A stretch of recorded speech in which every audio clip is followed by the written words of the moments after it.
আমি যেখানে দাঁত ডাক্তার দেখাইতাম, তারা এক্স রে করার জন্য একটা প্রেসক্রিপশনে লেখা দিত যে আগামীকালকে এটা এক্স রে করে আপনি নিয়ে আসবেন, তারপর আমরা চিকিৎসা করব। কোনো প্যারাই দিলেন না, আসলাম বসলাম, এক্স রে করলেন, রোড ক্যানেল করলেন, স্কেলিং করলেন, মানে কোনো আলাপ পাই নেই, একদম ব্যথা মুক্ত। আর মনে হয় দাঁতও মনে হয় অনেক সুন্দর দেখা যাইতেছে এখন। আমার আসলে দাঁতগুলো একটু ইঁদুরের দাঁতের মতো চিকন চিকন আঁকা বাঁকা নিচের দাঁতগুলা, তো ওইখানে ময়লা জমা যায়, আমার কিছুদিন পর পরই সার্ভিস নিতে হয়, আপনি তো জানেন ভালো করেই। তো যাই হোক, এখন মুখটা খুব ফ্রেশ মনে হচ্ছে, ব্যথা বলতে তো কিছু নাই, আর কাজ করার সময় তেমন কোনো ব্যথা পাই নাই। হ্যালো, আসসালামু আলাইকুম এভরিওয়ান। আমি doctor Mohammad Saifur Rahman, doctor সাইফুরস dental প্ল্যানেটের page থেকে আরও একজন সম্মানিত পেশেন্টের রিভিউ নিয়ে চলে আসলাম। আমাদের সম্মানিত পেশেন্ট সোহাগ ভাই দূর থেকে আমাদের চেম্বারে আসছেন দাঁতের চিকিৎসা নেওয়ার জন্য। যদিও ভাইয়ের সাথে আমার অনেক দিনের সম্পর্ক, তো ওনার দাঁতের ব্যথা নিয়ে উনি আমাদের চেম্বারে আসছিলেন দাঁতের সমস্যাটা সমাধান করার জন্য। তা আমরা আমাদের চেম্বারে যদি এক্সরের ব্যবস্থা আছে, আমরা সাথে সাথে এক্সরে করলাম। এক্সরে করার পরে দেখি যে ওনার দাঁতে অনেক বড় একটা কেরিজ বা ক্যাভিটি হয়ে গিয়েছে। তা আমরা ওনাকে বললাম যে আপনি রুট ক্যানেল করে নেন, এবং পাশাপাশি আপনার দাঁতে যেহেতু অনেক পাথর আছে, দাঁতের অবস্থা বেশ অনেক খারাপ, আপনি স্কেলিং পলিশিং করে নেন এবং লেজারের মাধ্যমে পুরো মুখ ব্যাকটেরিয়া ফ্রি করে নেন।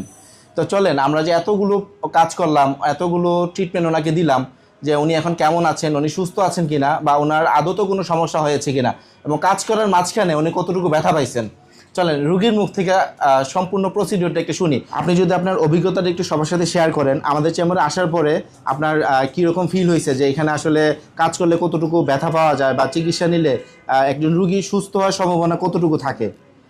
প্রথমত হচ্ছে হসপিটাল বা ক্লিনিক যেটাই বলেন, সেখানে গেলে মানুষ একটু ঘাবড়ায়, তারপর হচ্ছে ব্যথা পাবে কিনা, সমস্যা হবে কিনা, এইসব নিয়ে একটু টেনশনে থাকে। এখানে আসার পরে আমার দাঁতে ব্যথা যে ছিল, উনি কিন্তু সাথে সাথে একটা এক্স রে করছে, এবং এক্স রে রিপোর্টটাও কিন্তু আমি সাথে সাথে দেখছি। তারপরে এখানে তার কাছে একটা লাইভ ক্যামেরা আছে, যেটা হচ্ছে আমার মুখে ক্যামেরা দেওয়ার পরে আমার দাঁতের কি অবস্থা আমি সরাসরি এখান থেকে নিজেরটা নিজেই দেখতে পারছি। আমি যে এখানে আসলাম, আসার পরে আপনি আমার রোড ক্যানেল করলেন, স্কেলিং করলেন, কি করলেন, কোনো আলাপ পাইলাম না। আর সবচেয়ে মজার বিষয় যেটা, এর আগে আমার এলাকায় আমি যেখানে দাঁত ডাক্তার দেখাইতাম, তারা এক্স রে করার জন্য একটা প্রেসক্রিপশনে লেখা দিত যে আগামীকালকে এটা এক্স রে করে আপনি নিয়ে আসবেন, তারপর আমরা চিকিৎসা করব। কোনো প্যারাই দিলেন না, আসলাম বসলাম, এক্স রে করলেন, রোড ক্যানেল করলেন, স্কেলিং করলেন, মানে কোনো আলাপ পাই নেই, একদম ব্যথা মুক্ত। আর মনে হয় দাঁতও মনে হয় অনেক সুন্দর দেখা যাইতেছে এখন। আমার আসলে দাঁতগুলো একটু ইঁদুরের দাঁতের মতো চিকন চিকন আঁকা বাঁকা নিচের দাঁতগুলা, তো ওইখানে ময়লা জমা যায়, আমার কিছুদিন পর পরই সার্ভিস নিতে হয়, আপনি তো জানেন ভালো করেই। তো যাই হোক, এখন মুখটা খুব ফ্রেশ মনে হচ্ছে, ব্যথা বলতে তো কিছু নাই, আর কাজ করার সময় তেমন কোনো ব্যথা পাই নেই। আর আরেকটা বিষয় হচ্ছে যে এক্স রে, তারপরে যে রুট ক্যানেল, এটার জন্য বিভিন্ন লোক, মানে বিভিন্ন ডাক্তাররা 1-2 দিন সময় নিয়ে থাকে এক্স রের জন্য, রুট ক্যানেলের জন্য। আপনার এখানে যেমন আমি এখানে বসা থাকা অবস্থায় আপনি আমার এক্স রে করলেন, রুট ক্যানেল করলেন, স্কেলিং করলেন, সব কিছুই মানে নিমিষেই শেষ।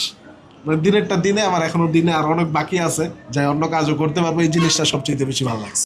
আমরা কিন্তু আমাদের চেম্বারে সিঙ্গেল ভিজিট রুট ক্যানেল করি, বারবার একজন পেশেন্টের আমাদের চেম্বারে আসতে হয় না। ওনার দাঁতে যদি মাইনর ইনফেকশন থাকে, আমরা কিন্তু অল্প কিছুক্ষণের মধ্যেই ওনার দাঁতের সমস্যাটা সমাধান করে দেওয়ার চেষ্টা করি।